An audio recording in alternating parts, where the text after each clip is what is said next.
Shalom, perkenalkan kami dari kelompok 8 yang beranggotakan Berta Christine Angelica Sirait dari Pendidikan Agama Kristen, Renaldi Martin Elia dari Pendidikan Kimia, dan saya sendiri, Chris Immanuela Tarikam dari Pendidikan Matematika.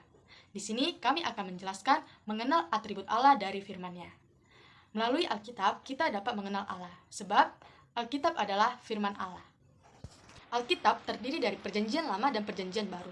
Mulai dari kitab Kejadian hingga kitab Wahyu, semua kitab itu diberikan melalui ilham atau inspirasi dari Allah agar menjadi patokan iman dan kehidupan.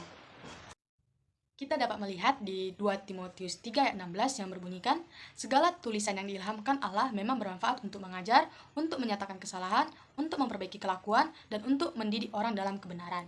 Lalu pada 2 Petrus 1 ayat 20-21 berbunyikan, yang terutama yang harus kita ketahui ialah bahwa nubuat-nubuat dalam kitab suci tidak boleh ditafsirkan menurut kehendak sendiri, sebab tidak pernah nubuat dihasilkan oleh kehendak manusia, tetapi oleh dorongan Roh Kudus orang-orang berbicara atas nama Allah.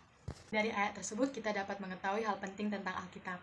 Yang pertama, Alkitab itu tidak mungkin salah, karena tidak ada satu bagian Alkitab pun yang tidak diilhamkan oleh Allah. Dan Allah itu perlu diingat tidak berdusta dan tidak dapat bersalah. Kita dapat melihatnya pada ayat yang tercantum. Lalu yang kedua, Alkitab itu jelas. Alkitab telah ditulis dengan cara sedemikian rupa sehingga orang awam pun mampu memahaminya. Lalu yang ketiga, Alkitab itu cukup dan merupakan standar kebenaran tertinggi. Artinya, kita tidak memerlukan sesuatu yang lain di luar Alkitab untuk dapat mengetahui apa yang perlu kita ketahui, yaitu tentang Allah, jalan keselamatannya, serta tugas dan tanggung jawab yang Allah tuntut kepada manusia. Yohanes 17 ayat 17. Nah, melalui Alkitab, manusia dapat mengenal Allah berdasarkan atributnya. Apa sih atribut Allah? Atribut Allah adalah kesempurnaan dari esensi Allah yang dinyatakan melalui berbagai manifestasi historisnya. Kemudian, atribut Allah terdiri dari dua aspek dan terdiri juga dari dua jenis. Nah, untuk yang aspek, atribut Allah terdiri dari kesempurnaan dari esensi Allah dan kemudian manifestasi historis.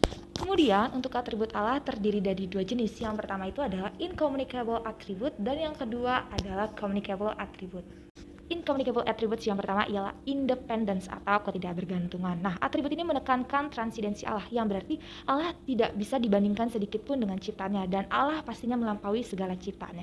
Nah, atribut ini juga ditekankan di dalam ayat firman Tuhan, yaitu pada Kisah Para Rasul 17 ayat 25.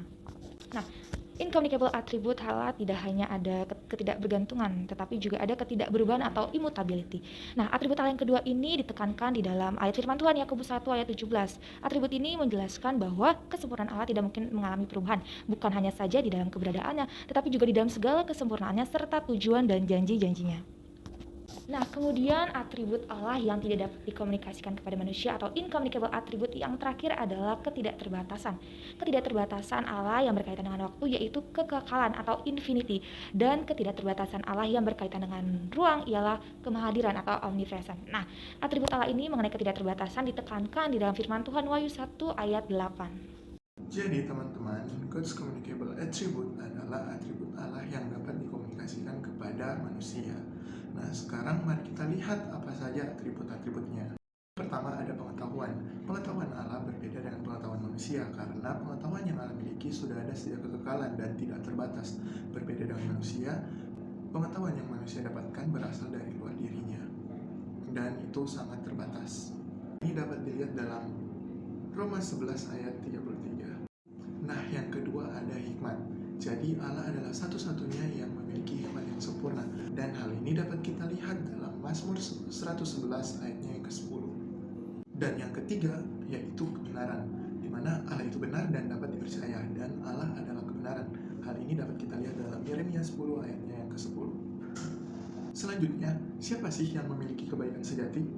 Allah, karena Allah adalah sempurna dan kebaikan Allah tidak terbatas, serta esensi naturnya tidak dapat ditambah ataupun dikurangi. Ini dapat kita lihat dalam Lukas 18 ayatnya yang ke-19. Nah, yang kelima adalah kekudusan, di mana Allah itu kudus sekaligus baik, sempurna secara moral, seperti yang dapat dalam Imamat 11 ayat 44. Kemudian yang terakhir adalah keadilan, di mana keadilan yang dimiliki Allah adalah Dia pemberi hukum tertinggi dan seluruh tatanan keadilan yang mendasari setiap bidang kehidupan berakar dalam Dia. Ini dapat kita lihat dalam kitab Yeskiel pasal 7 ayatnya yang ketiga. Dengan demikian, melalui Alkitab yang menyatakan atribut-atribut Allah, kita pun dimampukan untuk mengenal Allah. Untuk itu sekian dari kami. Terima Terima kasih, Shalom.